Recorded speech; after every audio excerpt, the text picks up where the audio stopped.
एक बार गधे के मालिक ने सोचा, गधा काम तो करता है लेकिन उतना नहीं करता जितना उसको करना चाहिए।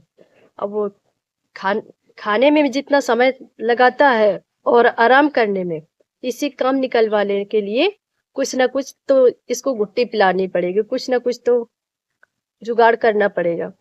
वो गया गधे के पास, बोला कि गधे तुम, उसको अच्छा चारा लेकर गया। कहते तुम्हारी बराबरी तो कोई भी नहीं कर सकता, तुम इतने काबिल हो, इतने मेहनती हो, तुम्हारी बराबरी कोई नहीं कर सकता। मैं तो तुम्हें राजा घोषित करता हूँ, आज तुम्हें राजा घोषित करता हूँ, तुम्हारे मुकाबले कोई भी नहीं है। और सुनो, राजा बनने के बाद राजा की एक जिम्मेदारी होती है, जो राजा होता है उसका फर्ज भी ज्यादा होता है, उसको कार्यभार की क्षमता भी ज्यादा होती है, उसको ही सब कुछ संभालना होता है। जितना काम है अब सब कुछ तुम्हें ही संभालना है। तो वो गधा प्रशंसा सुनकर अपनी बहुत ही खुश हुआ कि अरे मैं तो राजा बन गया, इतना मैं अच्छा हूँ, इतना काम करता हूँ, इतना मैं मालिक को पसंद आया। तो वो खुशी के मारे इतना काम करने लगा कि वो खाने तक को भूल गया।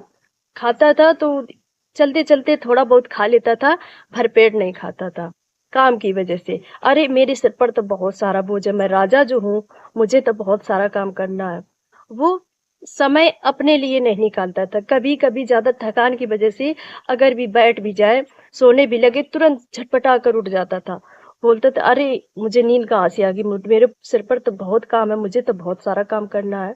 वो उठकर झटपटा कर भागता था। तो एक दिन जब पेट में ज्यादा कुछ खा नहीं पाएगा तो कमजोर पड़ गया काम की वजह से, ना ही वो ठीक से सोता था और ना ही ठीक से कुछ खाता था। कमजोरी के कारण वहीं काम करते करते वो गिर गया। तभी वो मालिक आया, मरा नहीं था ना ही बेहोश हुआ था, केवल थकान की वजह से गिर गया था। वहीं पर मालिक आते हैं, बोलते अब तो ये किसी काम का नहीं रहा, इसको फेंको, अब दूसरे को तलाश करो। इससे बहुत सारा काम ले चुके हैं और दूसरे को तलाश करो, उससे भी जो बाकी काम है उससे कराना है। बस इसी वजह से बोलते हैं कि हमेशा प्रशंसा के चक्कर में न पड़ना, क्योंकि तारीफ की पुल के नीचे हमेशा मतलब की नदी बहती है। जरूरी नहीं कि जो प्रशंसा कर रहे हैं वो हमेशा वाकई प्रशंसनीय हो, कि मैं शायद लायक हूँ या नहीं, शायद वो मतलब से भी करते हैं प्रशंसा।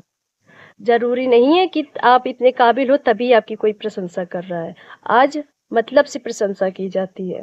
अगर कोई बार बार आपकी प्रशंसा कर रहा है तो मान लो उसके नीचे, उसके पीछे कुछ ना कुछ मतलब छुपा हुआ है, और यही चल रहा है आजकल। मतलब से प्रशंसा की जाती है, हर किसी के बारे में नहीं।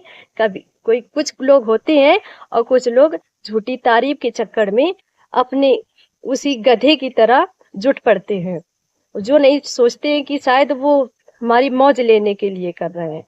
कभी कभी ऐसा होता है कि वो मौज लेने की, अपना काम निकालने के लिए प्रशंसा करते हैं, और जो सच्चा प्यार करते हैं वो कभी इतना बोझ नहीं डालते हैं।